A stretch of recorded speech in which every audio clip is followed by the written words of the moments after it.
All right. We're starting with this timer screen which says "Time's up."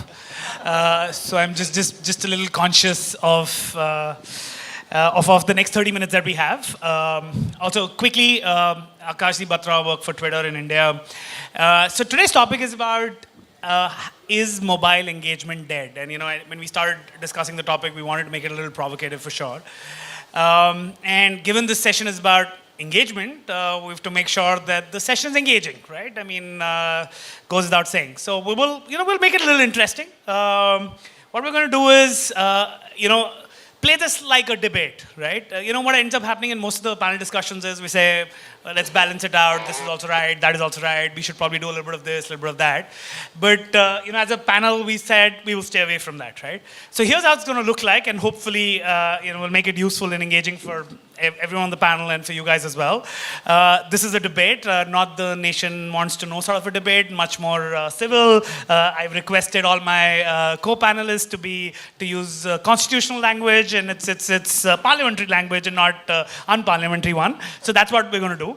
What I'm going to do is, as a moderator, I'll just set the context, and then I'm going to make sure these guys say what they have to say, right? So that's how it is. Let me set the context for this panel discussion. The word engagement, while most of us feel has been a sort of say invention of the digital world, that's not really true, right? I think if you even go back to fundamentals of marketing, engaging experiences which engage with the consumer have always been evaluated as one parameter for all marketing and advertising as well, because we know it drives, message recall, it drives effectiveness, it does overall deliver on results what it is, right? However, if I take you guys back to roughly about the 2011, 2012 era, or hopefully you guys remember that time, digital became as this whole new thing in the industry where we said digital is going to be social, conversational, digital is interactive, and digital allows you personalization, right? And there was fourth thing which was often discussed that time was this thing called engagement rate. Show of hands of people who remember engagement rate. Yeah, that's exactly the problem we're going to try to solve today, right? And we said engagement rate, and we said like comments, shares, this new thing, divided by reach gives you engagement rate, and we said that's the new thing, right? Then things moved. One of the biggest thing which happened was mobile, right? And mobile phones obviously become ubiquitous, and a lot more people started accessing digital. That made digital is what it's called today, the reach medium, right? And when digital becomes a reach medium, what really happens is everyone just thinks about efficiency. How many people are actually reaching? Are you reaching on mobile, on desktop, and so on and so forth? And the worry that we have, and the reason we said we will do this discussion is, what happened to the engagement? What happened to the message quality? What happened to the whole interactivity? What happened to the whole personalization question that we had? That's the context, right? Okay, so what we're going to do is, and I'm just going to assume all of you guys are against the motion, and you will support me. So I would urge you, we will do about last 5-10 minutes questions. Please, just to make sure we get these guys to work hard, you guys ask questions where we push them back about, remember, you're against the motion, which means, you're in favor of the motion, which means mobile engagement is dead, right? Okay, so here's we start, right? So opening comments, right? So what we're going to do is a couple of minutes each, if all my wonderful panelists, which I still want to introduce, sorry. Sumit, CMO for InfoEdge, parent brand for Naukri, 99acres, and some phenomenal marketing advertising work that they do. Nikhil heads marketing for Droom, the largest used car marketplace. Did I get that right? Swagat, dear friend, he runs Schmitten.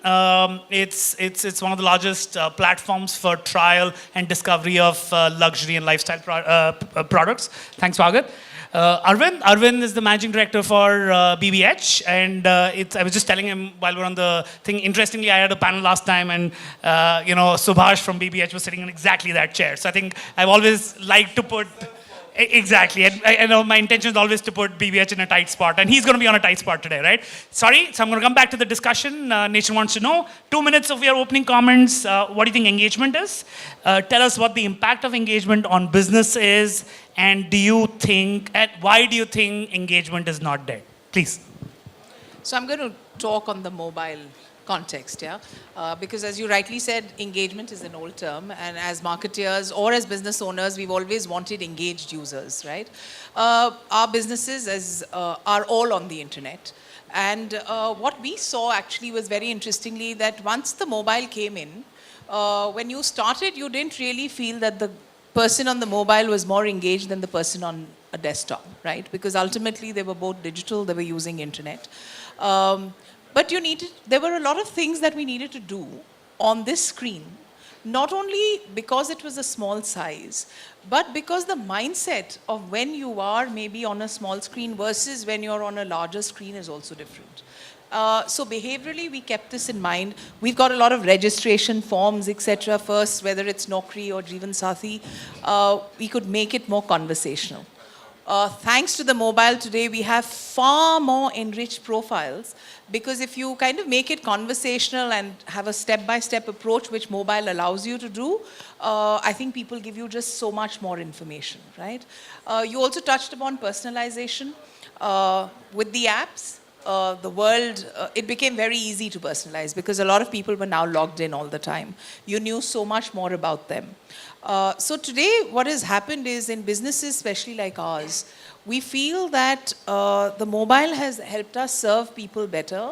And when you serve people better, there is a feedback loop that is coming back. So while the feedback existed in desktop, I think the way to engage in mobile is different. So a lot of us, business owners, brand owners, I think what is important is keep the mindset in mind and don't just plaster the same thing, because even on things like your forms, your search feeds, your SRPs, your logo units, you need to kind of be careful. So I think the whole UI UX piece is also very important. Super. So 2 points which I'm going to pick up and which I'm going to debate with you on is served. You said if you deliver good, right service, and the other thing that you said was mindset, right? And those are absolute critical for delivering superior engagement on mobile, right? Thank you. Nikhil? Yeah, I would say that having come from a more traditional brand marketing background of TV and radio and stuff, mobile is a medium which is much, much more engaging, or the possibilities are there where it can be much, much more engaging, but we have to explore those possibilities. The reason why I say that is because for a lot of times we have been using mobile as a replication of a TV screen, but a smaller TV screen.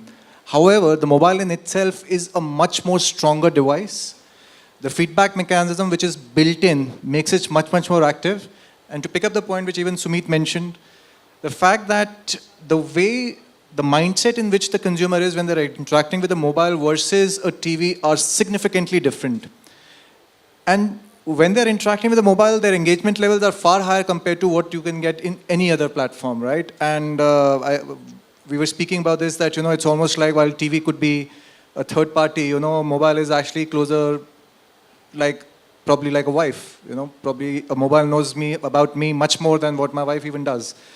So I think it's also the mindset which has to change as to what are the parts that mobile technology is offering us that can be explored, which goes just beyond looking at it as a medium through which we are pushing out advertising. So there are much more things which can make it engaging, and there are examples also which have done that. Sure. So Nikhil, again, I still can't take the wife thing out. I think that's a debate we're going to have with your wife. But as you said, mobile offers you much more, right? I think it's not the sort of usual signals that you get, and you want to make sure that has to be leveraged for sure. Swagat, up to you next. And I think given we're an app, right? I mean, that's the platform. I want to understand, also touch a little bit about how do you see the impact of any engagement-like activity that you do? How does it impact directly to how you measure success for your platform? Yeah. See, being an app business, and we tell ourselves that 1 square centimeter is actually the most expensive real estate in the world. Because unfortunately, if you see the global data also, 80% of the apps actually gets uninstalled within 90 days of installation. Almost 25% of the apps gets uninstalled immediately after installation. And we also believe that if an app is not open in 7 days, there is a 90% likelihood that the person is going to uninstall you. And to Nikhil's point of mobile being the wife, we actually truly believe that mobile is a real person. And just when you meet a real person, you are not going to have the same conversation over and over, right? So when you come to a mobile screen, you're having a very one-on-one personal engagement. So we believe that the UX also has to be a real person for any business who is on mobile. And hence our approach has been always that how can we make the UX interesting and new every time the user kind of comes into us. And that's truly engagement metrics because what we believe is today the user is, and this is something I was telling Sumit, a very interesting article I recently read, that when you're depressed or like feeling low, they advise you that, okay, you watch the same content on mobile versus watching it on a TV, because TV is essentially a very passive viewing. And when you're actually watching the same content on mobile, psychologically you feel in control. So the engagement expectation on a mobile device is very different from a consumer, and hence as a business we have to understand. And for us, I think being a lifestyle business, engagement has been the bread and butter for us. Sure. So, I mean, Swagat's made it better. Mobile phone is actually a human being, right? And sometimes behaves like one also. Yeah, something which we're not very happy about. Arvind, right? I think I'm also going to push you a little bit, saying, this whole space of engaging experiences has been, a little bit of a domain that the marketing advertising agencies have always owned, right? Give us a perspective about how you see engagement in general, and then the impact of leveraging opportunities that you have on, digital and mobile in leveraging engagement. Oh, sure. I think engagement is fundamentally a human concept, right? It's about connection. I don't think that fundamentally changes. How it's manifested may change with every medium. So fundamentally, it's about something provocative that causes an action or a reaction or a way to record that, right?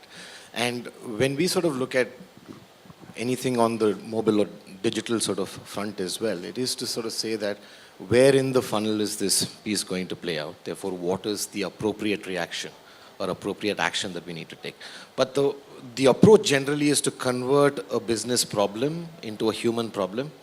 Because I think what we sort of deal in, or what we bring to the table, is essentially translating that business task into a human problem, and therefore create something that will evoke that action in that sense. And that's the way we sort of approach it, right? But it is an interesting thing in that, I mean, when you say that, when you look at the topic, what we get at the end of all of these discussions is that performance is trying very hard to kill engagement. To create engagement. To kill engagement. To kill engagement. Right? Okay. Because you do have that battle that sort of happens. So it'll be, I'd be sort of lying if I say that tension doesn't exist, right? But that tension is there, but there is something to learn in sort of how you evolve that comms over, over the years or something like that. But there is also a lot that needs to go back into performance, because I think engagement is necessarily important to drive better results. Super. The point that I'm mentioning is, if the fundamental objective of any marketing activity is to drive action, the word that you used, therefore every stimulus that you offer to the consumer or user has to drive some sort of an action. And that action typically will happen if there is engagement built into it, right? Okay, interesting. Starting, sort of say, good commentary. I'm glad nobody interrupted anyone else. So the next question, okay? Now, I'm sure you guys have heard of Byron Sharp, and he talks about how brands grow. He talks about two things. One, he talks about mental availability, where he says, as long as people just remember top of mind your brand, when they're making a decision, they will choose your brand, right? Therefore, why can't I just go back and start showing everyone what my brand is? And keep popping that, message saying, please buy me, and this is what I'm good at, that's all. Why do I put effort in trying to build any sort of engagement, right? Sumit? So I think the funnel doesn't change, right? The basic principles of marketing remain the same. However, I think the mobile, the tabs, the desktop have just complicated lives, right? For us, marketers. For us, yes, absolutely. Because everybody is interacting with every medium differently. So it's kind of given us a great opportunity as well, because while I have one communication, which is my thematic, brand stands for XYZ, and that is what I've created for the big screen, which is TV. Most of us, when we started on our journey, used the same thing on video, you know. And we thought that it'll work, right? Because it has all the brand ethos. It's doing very well on TV, so the metrics on TV are very rewarding. Why is it that we're not getting the same kind of impact on, and I won't say just mobile, but digital, right? And we went through the same, and I think we're still going through the journey. But we did a lot of experiments, and we realized that, and we did a lot of consumer work, and we realized that the mindset, as you kind of mentioned, is very different. The impatience levels are very high, right? We grew up with TV as the medium where we thought the place to see ads in an AV format is TV. So you associated in your mind TV with good advertising. You know, there is a lot of ad avoidance, but at the same time, we expect to see some good work there, and we're patient. We grew up with digital, thinking this is non-intrusive, quick, fast. You know, we couldn't even wait for the buffering when YouTube and all started a couple of years ago. So your patience levels are different. Where are you in the funnel? And therefore, as brands, are we really thinking of using this as an opportunity to create the right communication for the person, where the person lies? So what we're trying to do now is, while this is my Toma creating, you know, communication, the digital allows me to segment my users, right? So if there is an in-market user, all I need to do is get conversion, right? Why am I creating awareness communication and expecting it to work, right? So I think a lot of us are on that journey. Also on the other side, you know, which is a lot of the strategy and creative partners that we have worked for years, did not understand that well. And the reason being that the place where they were trying to help us was really the packaging and the top of mind, the awareness piece. Whereas you know, as you come down and further into the funnel, we were using other technologies and other mediums of marketing earlier. So I personally feel, as you said, one, keep the mindset in mind. Secondly, use it to give out different messages, because that is when you start seeing impact. Sure. You know, just the same thing plastered. I mean, we kind of tried a lot and with different kinds of targeting and different kinds of duration, but just the same thing, snacking it into a small little, you know, bite doesn't really work. You need to kind of keep the basic principles of what I should say to him or her, depending on where they are in the journey, and I'm sure there's impact that one can see. Sure. So, Arvind, even if I have to agree remotely with what Sumit said, I want to bring this up, saying, you know, even if Sumit believes that there is value in going down the funnel and then driving engagement for results, but her point is, which I think I agree, that the agency ecosystem or the advertising ecosystem is just not ready. Why do it? Why put so much of effort? Sure. Thanks. Thank you. So I think over time, especially I think over the last 5 years, that has changed drastically. I'd actually see the change visibly all around us. And I think I'd sort of like to take it back to that question that you had around, you know, Byron Sharp's theory of, you know, let's show this everywhere, and that's sort of now dominating the marketing discourse almost, and how we all function. I think the other thing that he says is about building quality memory structures, right? And I think that really is what's important over here, because I think when you look at mobile and mobile engagement, it's deeper, better, more immersive quality experiences that allow you to build much stronger memory structures rather than, you know, I'd still love to do those big pieces which are top of the funnel, but sort of pulling something from there and having an ecosystem that's ready to deliver. Because it's not the same thing, right? I mean, we keep saying that as the size of the screen becomes smaller, the budget keeps becoming smaller, right? And I think the ecosystem and everybody now has realized that that's not the case. Just because your overall outlay, as you were saying, is smaller doesn't mean that therefore lesser investment needs to go in there. I think that is changing, and that's definitely helping bring in better talent, do better work, and sort of staff ourselves to turn those challenges around better through the funnel as well. Sure. Okay, even if I have to remotely agree with what you just said, the question, and I think, you know, the discussion so far has been, what I say is still at a 10,000 feet level, right? I mean, I think one point that all of you guys have mentioned is how, you know, mobile and engagement almost go hand in hand. There's an opportunity for you to leverage it at the right part of the funnel, depending on what your objective is. But tell me more. right? I think tell me more specifically about how. What would an engagement on a mobile phone look like, right? And I mean, the reason I want to bring that up is because otherwise, I think for us to say engagement is important without showing the proof to me and to all of you that it really matters and it can be done will be great. Love to hear examples. I know, Nikhil, if we can start with you in how you think mobile has been leveraged really well to drive engagement, which resulted in good business results.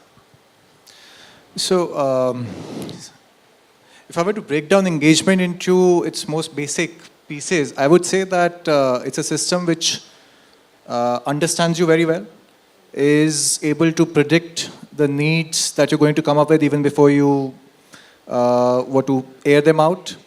Almost can work step in step, can give you the right solutions. So from that perspective, I would say that some of the best utilities that we're using currently on the web, like for example, Google App to an extent. I mean, the way that a lot of our journeys start from the Google App, any question that you might have is first entered into Google App. They have been able to build that kind of engagement very, very well in my mind. So it's not a campaign per se, but I think that's the ultimate level of engagement which can be built up, that whatever you need, whatever question that you might have, you can just simply go into Google and you can ask them anything. The best part is that if you notice that when you are actually searching, so if you're interested, depending on the kind of interest you have, so let's say if you're searching for a name, the top 3 names that you will get will be from that particular specific area. For example, if you are interested in movies, the moment you start typing Jennifer, you'll get a Jennifer Aniston, you'll get a Jennifer somebody else, but you'll not get somebody from the Wall Street or somebody from else. And that keeps on changing. So in my mind, something which is engaging is something which is able to predict. Very personalized. And very personalized. Sure. And I want to pick that point up and, Swagat to start with and Sumit, then for you to lean in, is given in your case, in both your cases, the amount of information that you have about the user is extremely high, right? And therefore, your ability to deliver personalization, as I would believe, Nikhil, you can deliver, right? So help me understand how you leverage that as an opportunity, the data that you have, to deliver a fairly personalized experience. And Swagat, we'll start with you, and Sumit, please lean in. See, I'll divide the problem into 2 buckets, right? So one is probably reaching out to users where you don't have any data. So for example, new user acquisition, right? And it's a very interesting experimentation we did. So today, if you see any mobile ad, there is always a call to action. And many times people say that you have to have a call to action. We said that, okay, we will have ads which will only have a copy and no call to action. And we essentially started kind of targeting our peripheral audience, just kind of showing them ads with a very nice copy without any CTA. And then over a period of 3 months, we realized when we kind of start retargeting those people for a download campaign or to take any action, the cost of driving that action is almost half of what we probably would have spent when we would have attacked them directly to take that action. So I think a lot of people, the engagement in my mind is not just about having beautiful assets or kind of having AR or a VR or a very kind of a interacting, two-way interacting kind of stuff. It is about small things you do. Today, till date, I don't understand, sorry Arvind for this, but we spent weeks to write a copy of a print ad. How much time we spend to actually write the copy of a mobile display banner? Nobody cares. Like even brands don't care because of the sheer volume.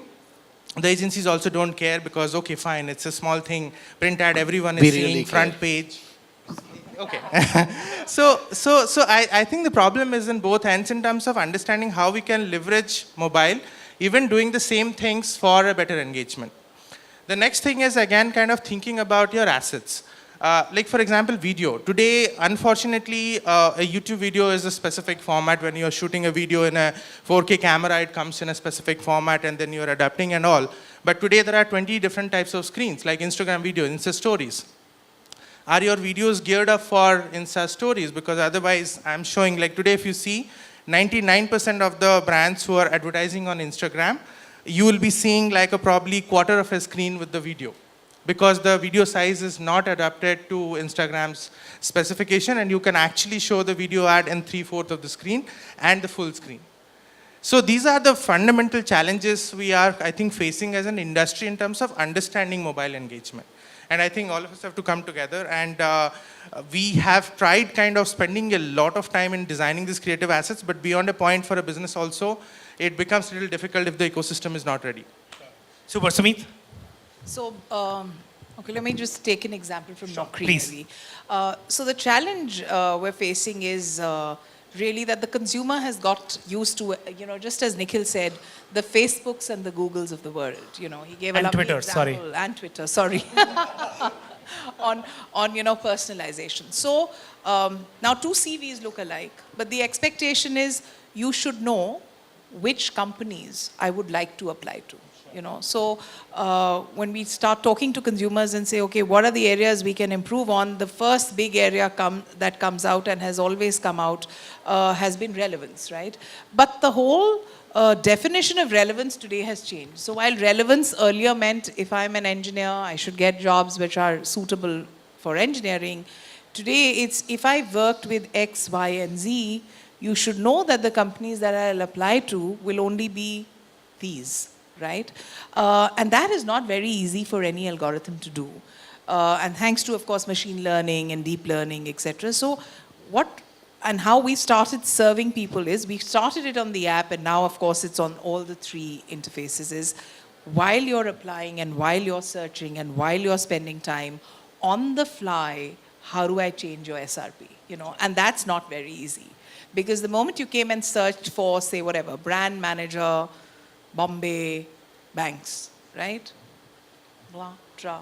Now we need to read inside where all has he worked, because his expectation has become this, that if I've already done the HDFC and the ICICI, why do you think I'll do an Axis? So it's getting tougher because you need to actually get onto the qualitative and the psychological part, right? What is he thinking? Where will he go? And that is what we're now trying to do. Sure. So important point, I just want to highlight what he said was, engagement is not only about brand or advertising. It's about, and I'm going to going back to the word that he said, it's the service and the way you offer it, right? And I think that's as much as an important brand experience than a piece of advertising, right? Okay, last question, because then I want to have a couple of minutes to ask questions, is, again, I'm going a little narrower.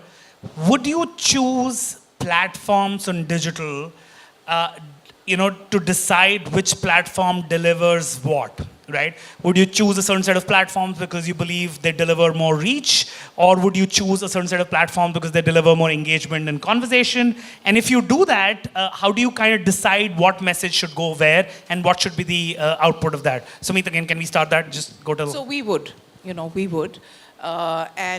I said a little earlier, depending on whether it is reach communication, or is it a hybrid between performance and reach, or is it purely performance, because you've got all options, we would kind of tweak our message, and we're kind of very mindful of that. Yeah, I think we do that already, like to what Sumit also said. I would just bring out a challenge over there is that when you're using, because depending on what funnel, or what stage of the funnel you're at, I think the challenge really there is how do you integrate it all together? Because while you're taking the consumer through the entire funnel, it's a single consumer. So you have to have an understanding of where that consumer lies right now. So I think it's about linking them together. Sure. That would be a big challenge, but of course, yes. Sure. Swagat, a choice between what delivers reach, what delivers engagement and conversations. Yeah, I don't think it's a platform choice, it's a content choice. So in the same platform, like for example in ET News, if I'm serving an ad, somebody reading a news about a bomb attack, the kind of ad the person would be willing to engage versus somebody just reading out a general lifestyle retail study. Their ability and their intent to absorb some other content apart from what they are in the journey is a lot better. So I think it's the type of content you make a choice on, not on the platform. That's amazing. So what really matters is the, Arvind, I think I'm saying what you're going to say, message and message quality, and not so much, the medium. Arvind, if you want to say that again, I'm okay. No, so I think the only other piece that I'd sort of add to that is that looking at it more from an effectiveness standpoint and not just from an efficiency standpoint. Sure. Right? I think that's an important lens to have, right? Which is, if you have that outline view, then the focus is on creating an extraordinary journey. It's not about, you know, I also think that reach versus engagement is an artificial choice. I think every piece that you create everywhere through needs to be engaging necessarily in the old definition of engagement, right? And then of course reach where it's needed, sharpness where it's needed. That's the way I think it will sort of flow. Sure. So just last round the table, there's a gun on your head. You have to choose between reach and engagement. What will be your choice? Only one answer, and depends is not an option. So Meet, last question. Engagement. Engagement. Engagement, Can hands I down. say reach? No, engagement. Thank you very much. I just have time for 2 questions. I'm actually convinced it's engagement. Let's not forget, message and message quality matters more than the medium that you choose. And therefore, it's extremely important for you to keep that in mind. Wonderful Kavya is already showing me her hand, which she always does every year. I'm still going to take one question, just one question if it's okay. If anyone has a burning point to make or a comment to make or a question to ask. I don't see any hands, so it just feels like all of you guys are equally convinced. And Kavya is smiling, so we will call this a panel. Thank you very much for joining us, and hopefully see you after this. Yep, bye-bye.